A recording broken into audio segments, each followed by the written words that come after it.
Have you ever been in the zone, firing on all cylinders, time flying by, buzzing with what feels like limitless energy? That's it. That's what you're good at. Your talent, your passion, your side hustle, your own good. My name is Dave, and I'm a teacher, a life coach, an academic coach, and through this podcast, I want to help you discover and own your good.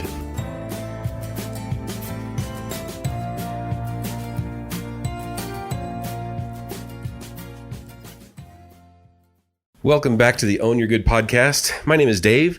If this is your first episode listening, or if you're not familiar with what this is, the podcast is all about owning what makes you happy, owning what your good is, owning the thing that you enjoy for yourself and possibly for other people. Today, I am so excited to be with Matt Page. He's when I first started this project, he was one of the top on my list of people who I feel like have been through the process of struggle and development and constantly seeking for what it is that is important right now, what it is that needs to be said or needs to be seen for himself. And he's an artist and a music aficionado, loves a lot of different things. But first of all, I'll just let him introduce himself as whatever he feels like we need to know.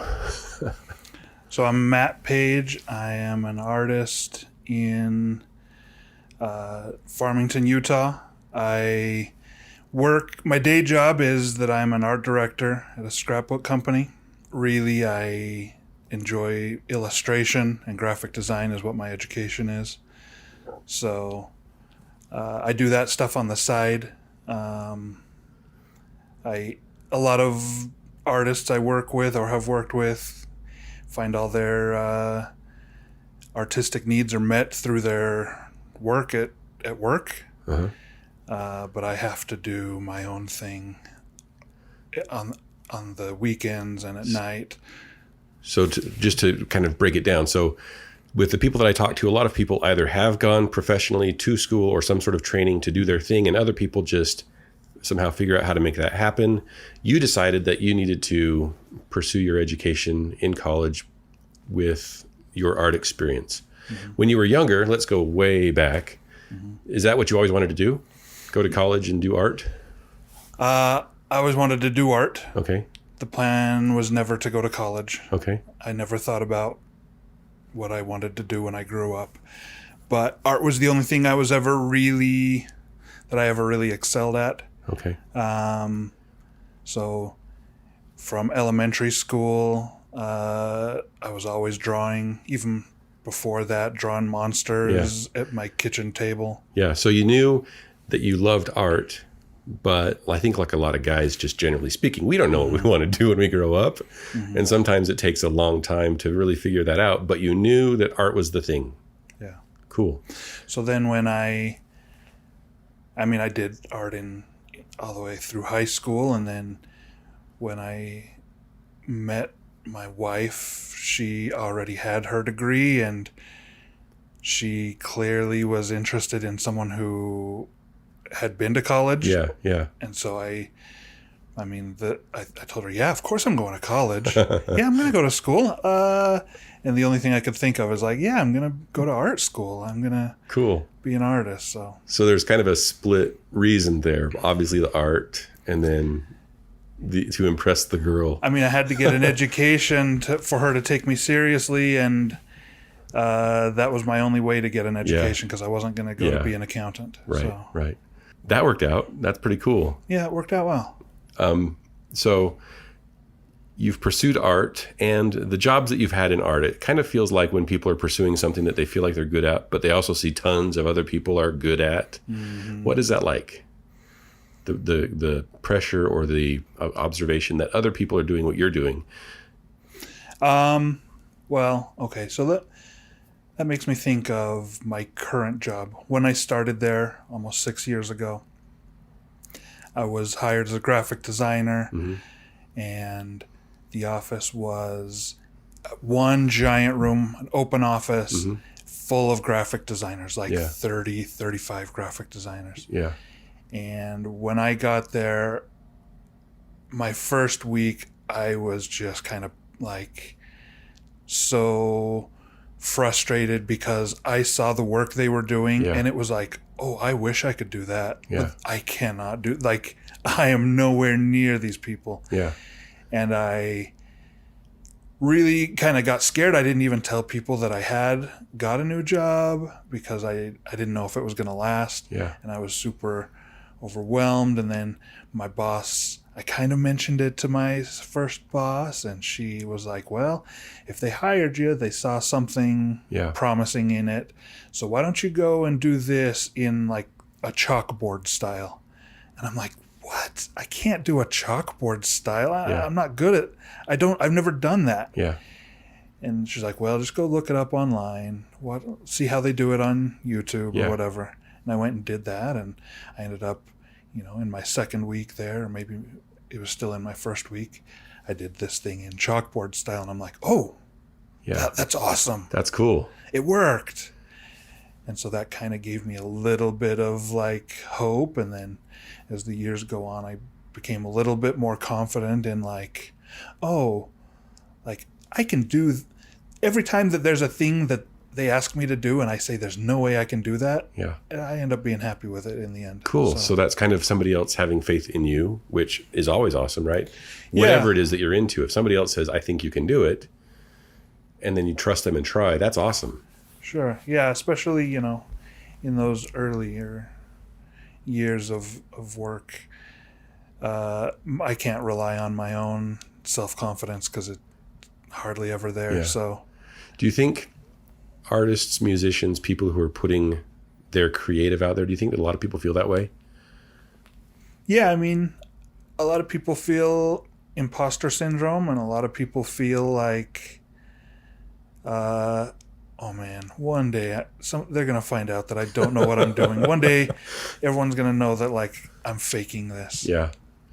But if you can maintain a job and you're trusting and taking their feedback and they like what you're producing, eventually that imposter syndrome starts to fade away. Like, okay, I can do what they want me to do. Sure. Yeah. I don't know. It's still there. Yeah. I mean, it comes and goes at times, but I still feel it as an art director. Yeah. Like, now my job is different. I'm not doing a lot of drawing at work now. Now my job is to like try to pick the right thing for my employees. Right. And like you focus on this part, you focus on this part, and you'll do awesome at this, so you do that. And kind of like encourage them along that way. So you're giving them try the chalkboard style kind of advice and feedback. Cool. But even then, sometimes I feel like, oh man, everybody clearly knows that I have no idea what I'm doing here. But I guess they don't, so. Yeah. Unless they're listening to this. They're still trusting you. So I think when you have something that you're super interested in, maybe you have a really high talent at it, you're really, really good at it, and you can recognize that for yourself, right? Like, I know how to draw. I can admit that. Yeah. How do you build that? What inspires you to say, I can draw, I want to try this? I mean, obviously in the business world, in the job, boss says, try it this way. But when you're at home and you're working on your personal projects, your own art that really drives you, how do you creatively feed yourself? First of all, with my day job, like I said before, it's like I'm in the scrapbook business, doing a lot of cute stickers and paper and that kind of thing. Yeah. And I love drawing cute stuff, so that's fine. But it's not really my personal focus. But what I decided to do and have been doing is every new skill that I develop at work, I am going to figure out a way to incorporate that into my personal stuff. Yeah. If I learn a new trick on the computer from a coworker, I'm incorporating that into my next thing. Yeah. When you are creating at work, there's a drive, there's a deadline. Those are the things that are supposed to happen. You get paid to do that. But there's not necessarily a passion behind it. You can do it and you can do what they want, and so you can make it happen. But when you're working on your own projects, oftentimes there's more personal interest because of some other aspect. So how do you funnel that? What are the things that funnel into you to continually push your creative side? And maybe we should start talking about some of the projects you've been working on. Sure. Well, I know it's different for different artists. For myself, I feel a drive to create. I feel a drive to do something, to be drawing, coming up with some kind of concept. If I don't do that, I have found that if I don't feed that, and I found that feeds into my depression. Okay. And over the years, as I have put a focus onto making goals and, like I'm going to do Comic-Con, Right. or I'm going to make Pushing prints. yourself to produce. Yeah. Once I had this thing where like I was going to sell my art or try to be a legit artist, I haven't had any severe depression since then. And I sometimes fear that if I get lazy and like just go back to not doing my own personal self-expression, then I don't know, maybe I'll slip right back into where I was before. That's an interesting connection. So the process of brainstorming, thinking about new projects, thinking about new styles, whatever it is, you're learning something new and you're figuring out how to incorporate that and produce something, whether it's a book or a set of postcards or a set of trading cards or any kind of art, regardless of whether it's digital or physical. The process of pursuing that and keeping your mind busy helps you to stay out of that funk. Yeah, for sure. That is cool. So it started with like, maybe I wonder if I could get my art into a gallery. Yeah. And I was super scared, and that seems impossible. That's something like real artists do. Right. And then I took my stuff to this gallery, and I was super like, do you want this? If not, that's totally cool too. Yeah. Like I can leave. Yeah.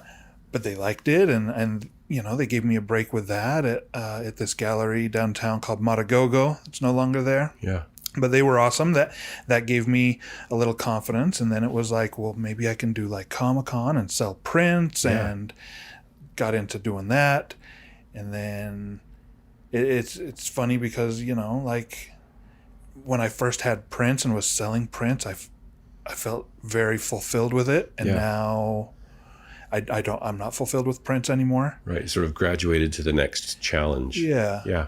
So then I did a book a few years ago, children's book, B is for Brains. Yeah. It's like a zombie board book. And then I'll make sure to post pictures and links to things so that people can see what it is we're talking about, because that's part of the art, right? We can't really show anybody. Sure. So then, and then from there I've done trading cards, postcards, another couple books, and candles, like prayer candles I've done. So I know this wasn't really the question, but I guess as we're talking about it, makes sense to like explain where my art has gone over the years, or where I've found myself here is when I started out doing Comic-Con, I had some Mormon themed artwork that I had done, and it's kind of satire, taking like ubiquitous Mormon imagery and mixing it with pop culture imagery. So I had those on postcards. So you started to develop your own sort of, not style, because style is kind of different, but your own subject matter. Yeah. That was specific to the region that we live in. Yeah. If you were to take this to New York or Florida, they'd kind of be like, I don't know what. I don't get exactly. This. Yeah. And I'd take it to Comic-Con, and in Artist Alley, I was the only one there with like, at first with like Mormon-y content. Right.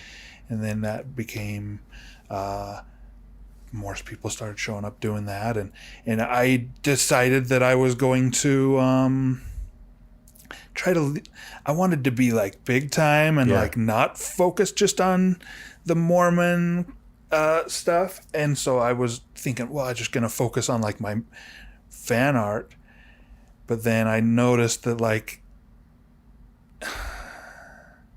then I was just another guy doing the same thing that hundreds of other people were doing. Yeah. Where when I put my focus on the Mormon stuff, I was actually doing something different. I was doing something that, I guess to be clear, there are a lot of Mormon artists making Mormon art, but my approach to it was different, more of a pop art approach, and putting a spin on it and maybe some comment into it. And I noticed that when I was doing that stuff, that's where that's where people were appreciating what I was doing. And that's where I felt more fulfilled of like, I'm actually like saying something as opposed to saying the same thing. Yeah, because tons of people are doing. Art is an expression of how you feel about something, right? Yeah. Sometimes art can express the anxiety that we feel. Sometimes it can express the beauty that we see. A lot of times in cultures where there's a supermajority of a religious belief, people take things a little too seriously. Mm-hmm. And so some people who might see your work might think that you're trying to make fun of it or you're not taking it as seriously, but you're just making the point that what is it that you're saying through your art? I want to speak for you. I mean, as an artist, I'm expressing myself. Yeah. And myself is built up of my influences that have come into my life over the years. So, like, my Mormon culture has made me who I am as much as my pop culture that I experienced as a kid.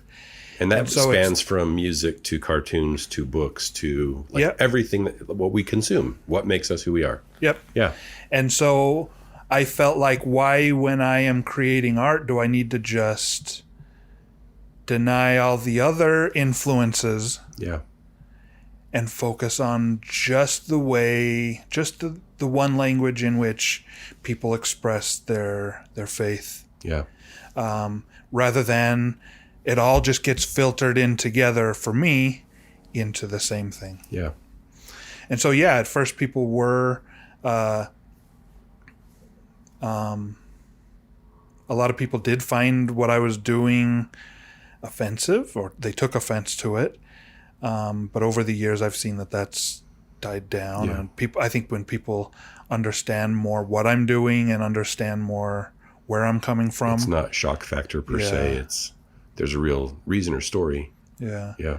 So then, that developed into Garbage Pail Saints cards, which is a mix of Garbage Pail Kids and Latter-day Saint references. And I did a bunch of Mormon prayer candles that are done in the style. That one mixed like my art influences of like, I've always been really into like Catholic imagery and even like Orthodox church style of art. Yeah. And so I would do Mormon figures, historical figures, in an Orthodox style of art, and then put that on a Catholic style candle. Yeah. And when you see it, it's kind of like, oh, why hasn't anybody else thought of this? Like, if religion is, and you can disagree with this or not, but religion is kind of universal, right? Everyone is sort of trying to figure out how to get closer to God, whatever that looks like. And so if that's a prayer candle or whatever. Sure. And so I think it's a fantastic crossover connection between those different ideas. Thanks. So when you're producing artwork, and I'm sure a lot of creative people are like this, they've got all of these ideas that they've got going on. How frequently do you share those with other people to sort of test whether or not it's working? Or do you totally solely trust yourself that it's going in the right direction? No, I share it with people. I'll usually pick a couple of people to bounce my ideas off of. Mm-hmm. And my current project that just came out is a book called Future Day Saints. Yeah. And that one is born of my love of sci-fi, mm-hmm. my love of like 80s cartoons and action figures, and a little bit of superhero. I just read it recently. Yeah. And I'm kind of just building a world that takes place in the future with a Mormon type setting, and incorporating all those influences. So when I decided I was going to do that, I showed my best friend who lives in Ephraim, when he was visiting over Christmas. I showed him, like, here's a couple of the children's books that I'm kind of basing it on, and here's a list of my influences, and here's a bunch of I printed out my ideas to show him. Mm-hmm. And I said, look, I don't want to, like, if I'm going to be working towards a book, I don't want to show everybody in the world every page as I'm doing it, because then why did they need to buy it in the end? Plus, I just want it to all come together and kind of be a surprise. Yeah. And so I would show, but I said, but I needed him to be my my one person that I could bounce my ideas off. Every time I finished a page, every time I finished a chapter or had an idea, I'd send it to him and he'd give me his feedback. And that played an important role. He had a lot of good ideas of, like, he's coming from a slightly different place with his interests. Yeah. And so I wasn't just relying on him to be like, you get this right, like you get exact, because you come from the exact same influences as me. Yeah. So it was nice to get a different perspective on those things. Yeah. And I think that's important to kind of validate that you're going in the right direction and that you're not doing something that would alienate anybody as they're reading it. Yeah, but at the same time, I don't necessarily want to alienate anybody, but I've also noticed over the years one of my strengths. So I'm not the best craftsman. I'm not the best, like, illustrator. Okay. I'll take your word for that. But I've learned that or I guess for myself, what I've discovered is my style and what I'm good at and what my focus is as much my limitations as my strengths. Like, okay, I can't draw this kind of way, but how can I make this artwork work without being able to do that? Yeah, so as an example, throughout the book that we're talking about, the Future Day Saints, book 1, there's a variety of different styles. So there's a little bit of comic book style, there's a little bit of text and just picture style, so picture book-ish style. Mm-hmm. And so you're thinking about that process as you're creating how you're going to present these ideas. Mm-hmm. Yeah. So when you start a big project like Future Day Saints, you have new characters from lots of different places, but with some history, or I don't want to call it mythology, but it's some sort of... That's what I call it, mythology. Mythology, some sort of belief system or something.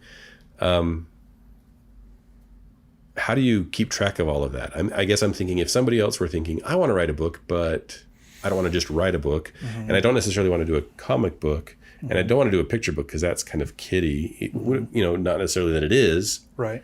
How do you organize all of that stuff? I have lots of lists on my phone and in sketchbooks and on paper.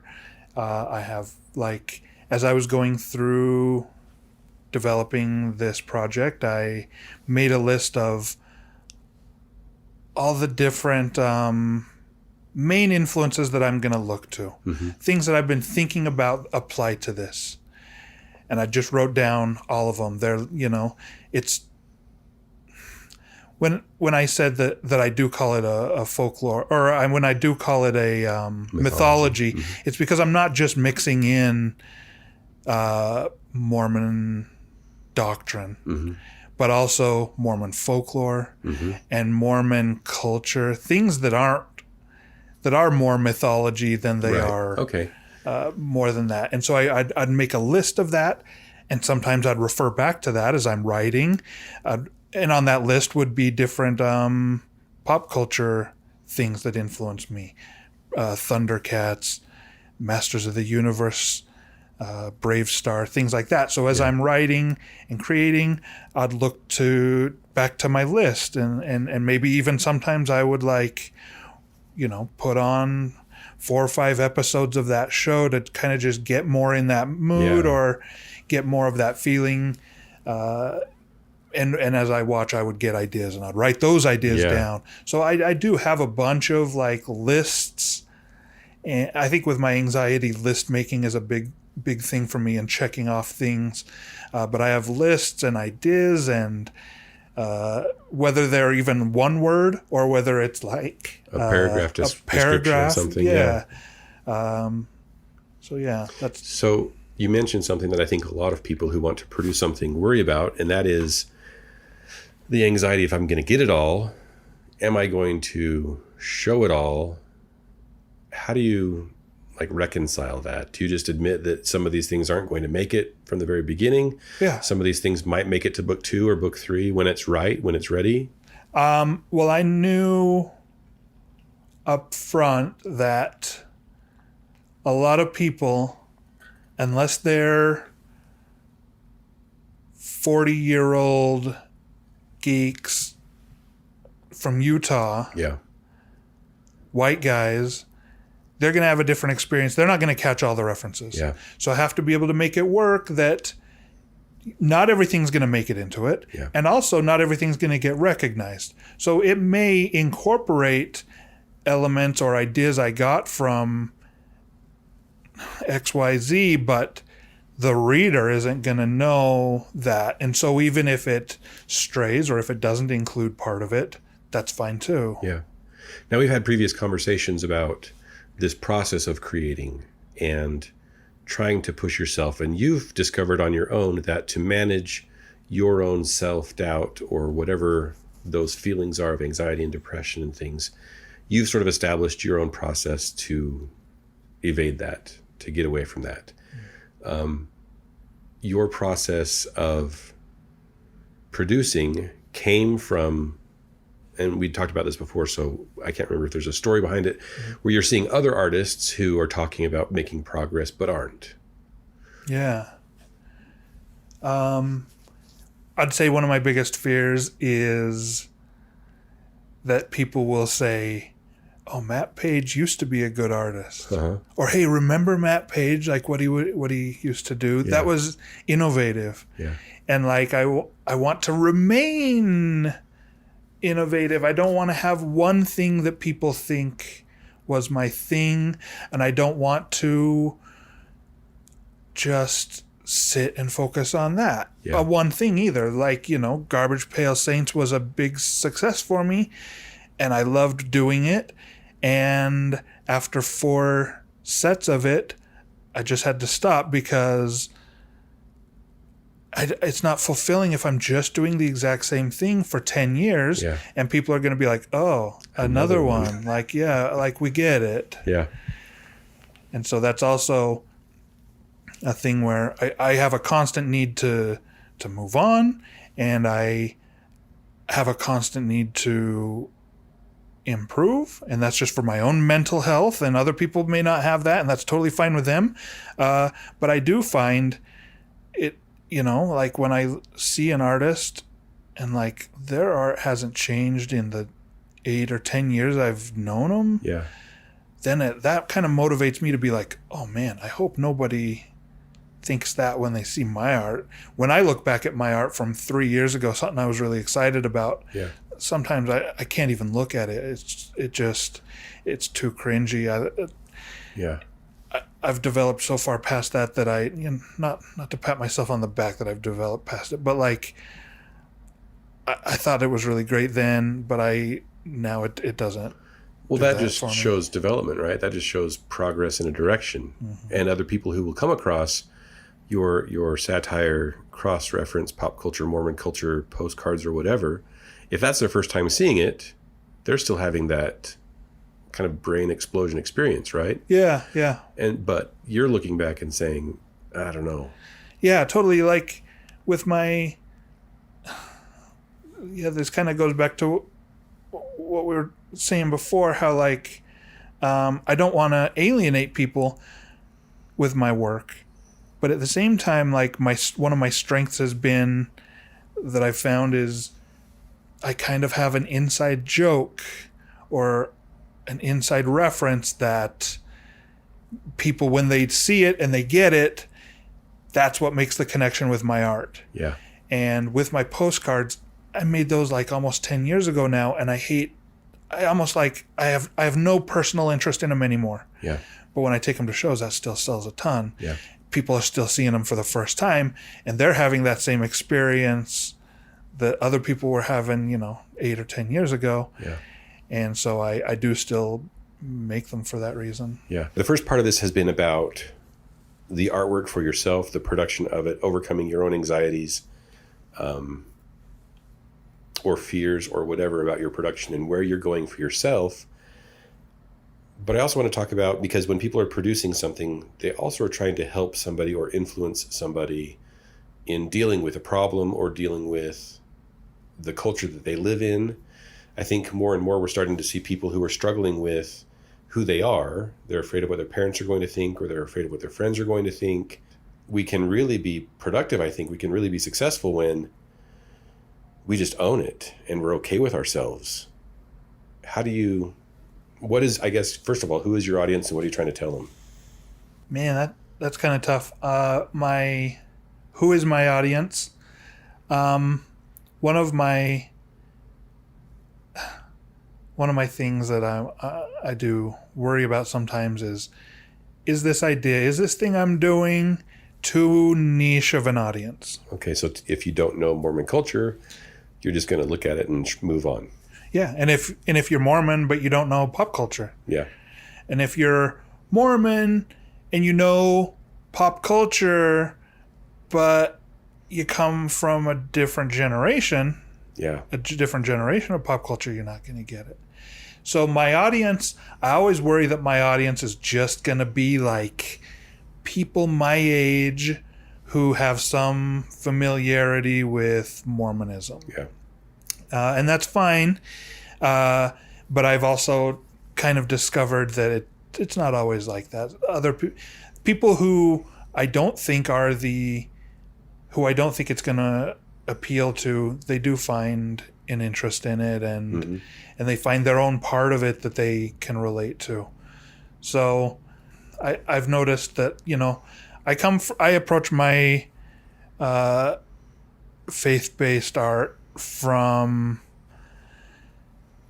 the point of view of myself, of a person who is trying to remain faithful, trying to be true to what they believe, and also somebody who acknowledges the problems that other people are having and the problems that I have myself with the culture and with issues like that. But I've noticed that my art tends to appeal to people all along the spectrum of Mormonism. Yeah. From people who have left the church and are angry with it, all the way to like people who are a stake president or a bishop, and and then everybody kind of in between those two things. So the observation that I've developed for myself over time is that when you grow up in a place that's pretty much the same as you, that's your norm. That's normal to you. Sure. And as you experience other people from other cultures, other places, other lifestyles, other belief systems, you start to realize those people are good people too. They may not believe what I believe, or they might not be where I'm from, but their faith is just as important and valid as mine. Absolutely. Their life experiences are just as important and valid as mine, even if we're not dealing with the same issues, whatever those are. Yeah. Where did you learn that? Where did you develop that? Because when you grow up in a, like I said, a homogenous city, state, government, it's all conservative reasonably around here. Yeah. I went on my mission to South Africa. Okay. And of my mission experience, first and foremost, I learned to love the people and their culture and their history. Yeah. And that opened my mind to, like you said, the world isn't in this bubble that I grew up in. And then after my mission, I married my wife, who is from Jamaica, and I didn't know anything about Jamaica before I met her. And going there and getting into their history and their culture and stuff, that again really opened my eyes. And so I do try to incorporate that, like you were saying, that the faith and the perspective of different people is just as valid, and we need to include that and incorporate that and learn from their perspective.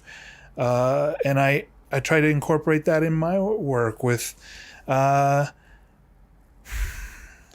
always try to include people of color in my work. In the two main books I've done for myself, the zombie book and Future Day Saints, the main character is a woman of color. And for me, that's important just because, well, one, representation is important to me and to how I want to raise my family. I want them to see brown faces like themselves in the heroic role. And I also want to communicate that to my fellow white Mormon readers and followers, that like to open up their eyes to, like seeing somebody in a role that they don't normally see. And I have to say that your sharing of that is one of the first things that I remember of thinking, that specifically when people see a picture of Jesus Christ in the United States, in Utah, brown hair, white-ish, kind of olive maybe skin, and you posted a picture, and I know a lot of people love this picture of a Black or African American Jesus, and that was the first time where I thought, we don't really know, and does it really matter?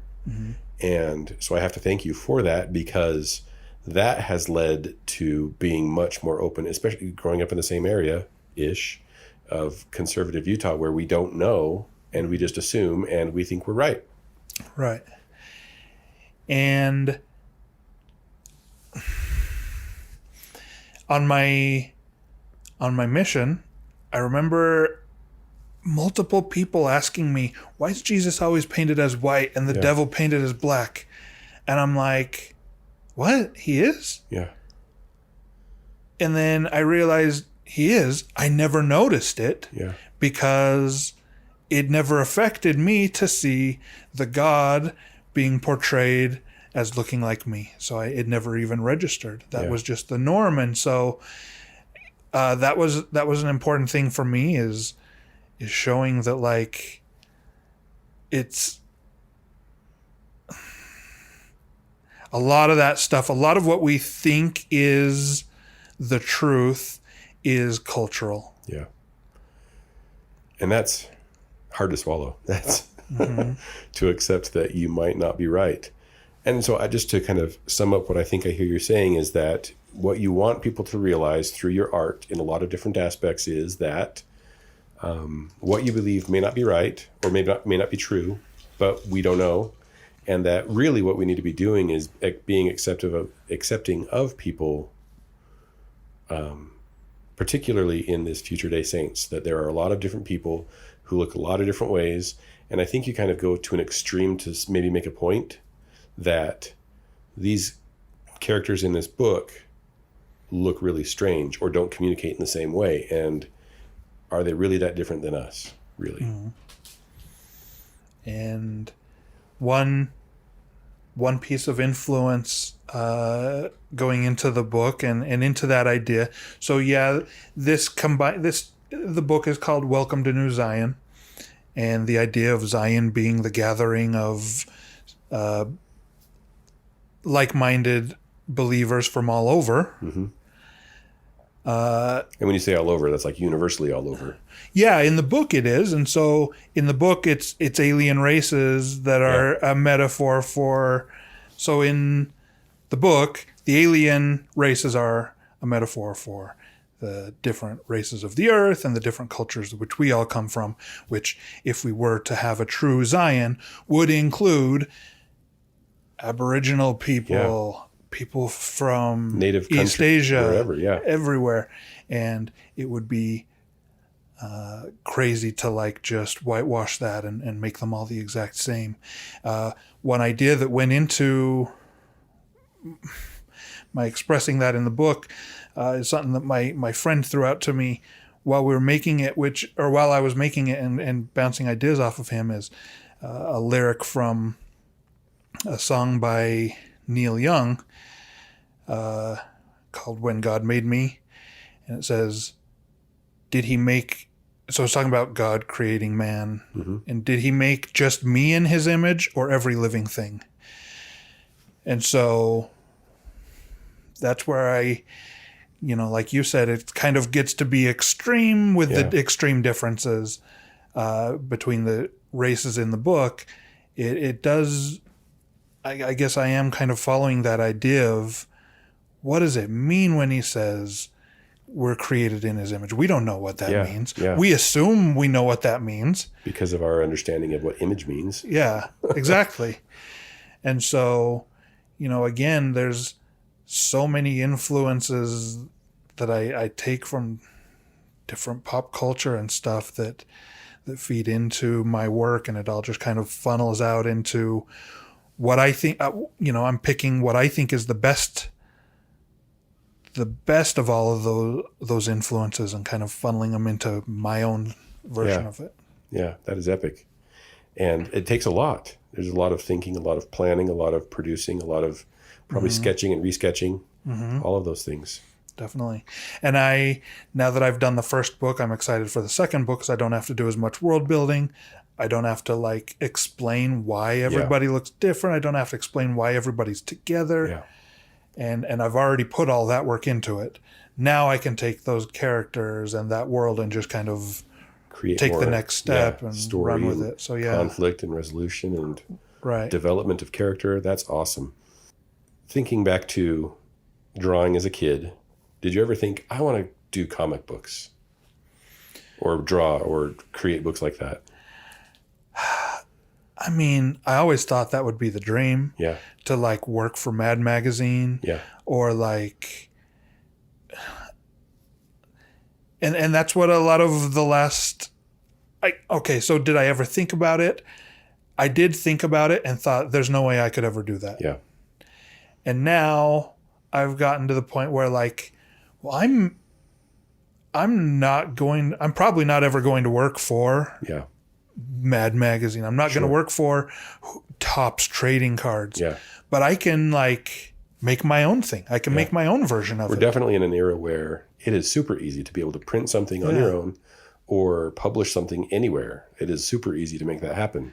Yeah, I mean, I've really been into trading cards my whole life, and now I'm doing my own version of trading cards. Yeah. I've really been into Garbage Pail Kids. Now I'm doing my own version of Garbage Pail Kids. I've been into like I said, the toys, and now I'm doing a book that is based a lot around those toy tropes and things from when I was a kid. So now I'm just taking all those things that I did enjoy and wished I could do, and I'm just doing my own version of it. Yeah. Nobody's asking me to do it. I'm doing it myself. You don't have to do it to anybody else's expectations. Yeah. You get to decide what those things are. Right. So looking back as a kid, maybe it would be cool to, and I think a lot of kids have those dreams. It would be awesome to be an astronaut, or it'd be awesome to work for Mad Magazine, or it'd be awesome to, and then some huge, epic, seems unachievable dream. But now you're there producing these things.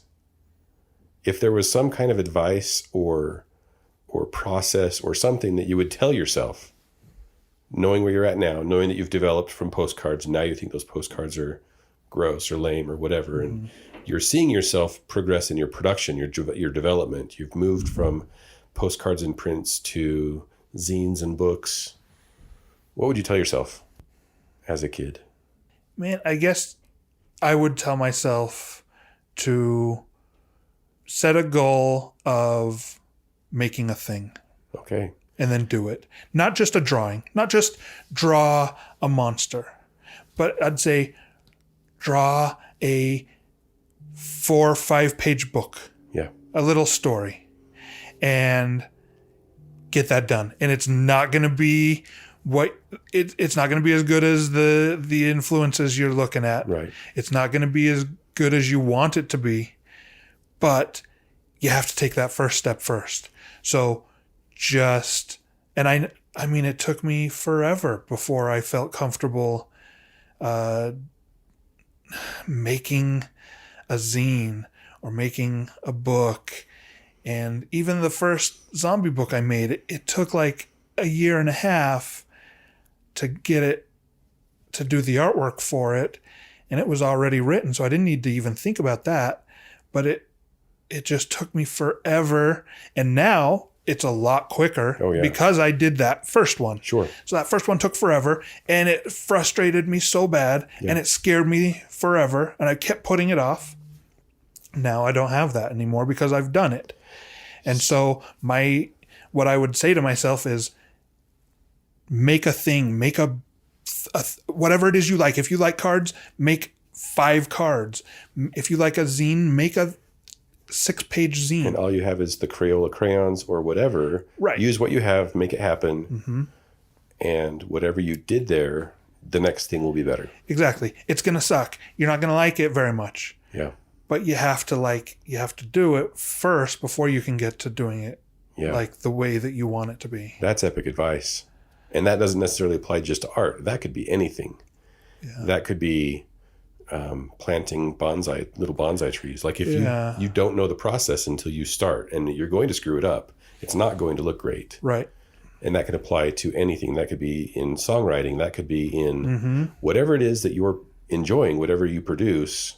You have to start by making something grow bad. Yeah. So, if you want to be a songwriter, it's really easy to just sit and play other people's songs forever. Yeah. Because of the fear of writing your own thing, but just write the first crappy song. Yeah. Then the next song will be a little better, and then the next song will be even better. So you just got to take but I also think it's you can't, sometimes you just wait for yourself to get there, which is what I did for years, is just wait. Man, one day I'd like to make zines. And I'd say that multiple times. But man, it's too scary. And what would it be about? And how many, that's so many pages. But you just have to set a goal to do it, whether it ends up being exactly what you wanted or not. Set a goal. You're going to do this first step, and it's going to be a product, whether you sell it or not. Yeah. It's a finished product in your hand. I did this. Now on to the next one. Yeah. Now you talked about playing somebody else's songs, being the cover of that. What do you think about copying somebody else, but maybe adjusting it a little bit? No, I think that's definitely part of the process. That's all artists start out drawing copying the works of artists they like. And I think that's totally normal, but the key is to not just stay in that one place. Unless that's what your end goal is. But if your goal is to one day be like the artist you like who's doing their own thing, then you have to start tweaking it and then eventually trying out your own thing. Yeah.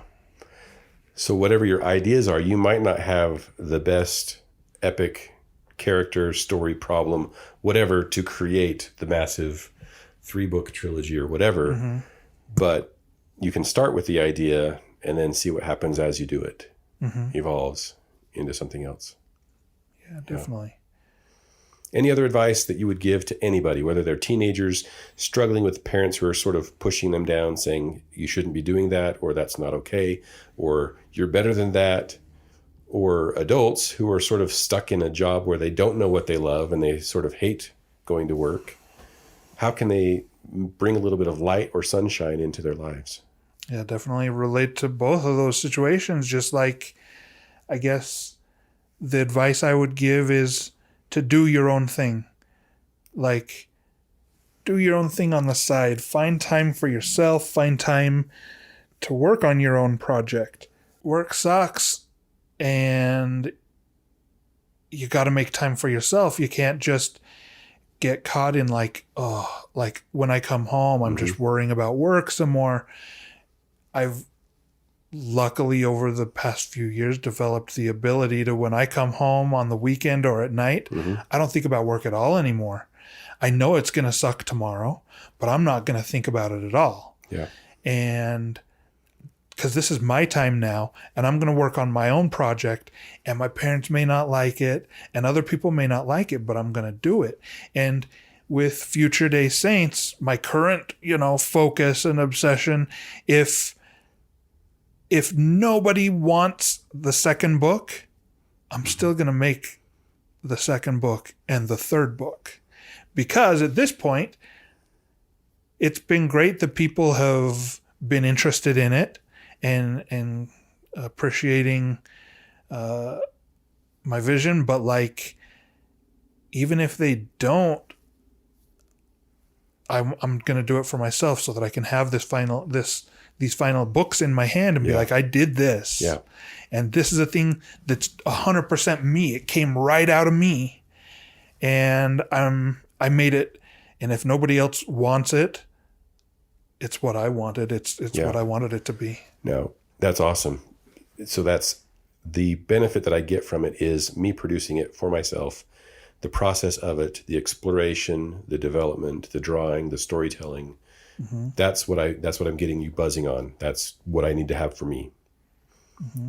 So, hypothetical question, theoretical, in the future, you've gone through all of your processes of trading cards and zines and your prints and the physical art and digital art, and you've produced this Future Day Saints, and we're in the future 8 years, and the third book is out, and Mad Magazine does call you. What's your response? There's no way I could do that. Really? I still if they called me, my self-doubt would kick in again of like, oh man, that's out of my league. I couldn't do that. But obviously it'd be great. And I'd love to, but my self-doubt comes in. Yeah. And, as I guess I'm plagued by that self-doubt all along the way. Yeah. I know in your podcast, in the other episodes, you've talked about like, what is it that makes you feel alive? And I hope I'm not jumping ahead, but like, as I've thought about that for myself, it's, producing this book, I would have a great idea. And I'm like, this is great. I'm feeling it. Yeah. I'm feeling it. And then I'll draw a sketch of it. And I'm like, yeah, I'm feeling it. And then the next day I'm like, okay, now I need to like finish that drawing. And I'm like, oh, like the doubt kicks in of like, well, now I'm going to ruin it. But then I finished like doing the lines perfect and filling in the color. And then I'm like, yeah, this is exactly what I wanted it to be. Yeah. And then, then a little bit later, I look back on it like, oh, I think it's a good idea, but maybe everybody else is going to think this is super dumb. Yeah. And so I don't have like that feeling of like being in the zone or whatever. It starts and stops for me a lot. And it's a constant battle against my self-doubt and my second guessing things. So it stops and starts. It's, oh, I'm doing this is going to be great. And then when I finish that chapter, I'm like, this is great, but is it great? Maybe people are going to hate it. But then like I just got to get it out there into the world. And if I go back and keep trying to tweak it, I could do that forever. And I'm probably just going to have less and less of those feelings of like, of going in the right direction. Going in the right direction, yeah. That buzz, that feeling like you're doing the right thing. Do you think you're experiencing more of those as you go? Yeah. And even in this last week, I thought to myself, okay, I've got the book out. The book is now out in the world. Mm-hmm. I've mailed them out over the last month. People have been getting them, and I've been getting good feedback. People are liking it. I have ideas for the next book. But like I've been really busy shipping the books, and I haven't been drawing. Mm-hmm. So now I need to sit down and draw. And then that's when my doubt comes in of like, oh, what if like you just can't draw anymore? Like you got this one done and it was good, but maybe that's the last time you're going to draw something good. Yeah. And then I did 3 drawings in the last week towards the next, one trading card and 2 things to go with the next book. And I was happy with all 3 of them. Yeah. But I'm still going to keep having that doubt pop up. But yeah, I do think it is maybe a little less and less as time goes on of the self-doubt and more of that buzz. Yeah. That's a great explanation. And I think everybody feels that no matter what level of success they're at. That even if people are giving you positive feedback and even if orders are going up or number printed is going up, that people are enjoying it for one, you're enjoying the process. But everybody is aware that there's an imposter syndrome feeling. There's a doubt that it's going to be good or that it's going to be good enough. Mm-hmm. That is valuable. I think that's introspective and helpful to people. Yeah. But so I guess the reason I bring that up is that when I hear people say that they get in the zone or like they feel that buzz and they feel great when they're creating work, I only kind of relate to that. Yeah. Because I only feel that half the time. The other time is a lot of fear. Yeah. When I'm doing my art, a lot of it is fear. Some of it is buzz. And then only in the end, when I have the final thing in my hand, that's when I feel accomplishment. That's when I feel that it's been a success. Validated, maybe. Yeah, is all that time I put into it, it's now something. It's not perfect. And I mean, I can show you 100 things that I would improve on it. But at least it's something. Yeah. And book 2 is a lot less likely to have those issues. Yeah. Well. Hopefully. I guess that's the process, right? It's the second album, right? Yeah. Like so many bands, their first album's awesome, and then the sophomore slump. And it's like, oh, the next album just kind of like it was boring because they didn't know how to recover. So, but you know what? Once I get past the second one, maybe the third one will be better, or maybe the fourth one will be where I don't know. Yeah. Well, Matt, it has been awesome talking with you today about your process, your journey, your inexperience leading to experience, your fears that I think a lot of people can relate to, and the experiences of accomplishment, the experiences of success. I will have links to websites and images in the show notes so that people can go to your website, look at your work, look at the Future Day Saints book. I know that you still have some available for sale. Yeah. But Matt, I really appreciate you taking the time to talk to me and being a little bit vulnerable in talking about how you are trying daily to own your good. Thank you for joining me today on Own Your Good. I'd like to give a special thanks to Arches Audio. They are the ones that provided this awesome music. If you need anything for a project, I would go and check them out. They have a great selection of music and other services to help you with your creative projects. I hope that you found this valuable. If you enjoyed this episode and it did something for you, or you think somebody might benefit from it, please share this. It would mean a lot to me to help spread this positivity and this idea that people can change, improve, and ultimately own their good.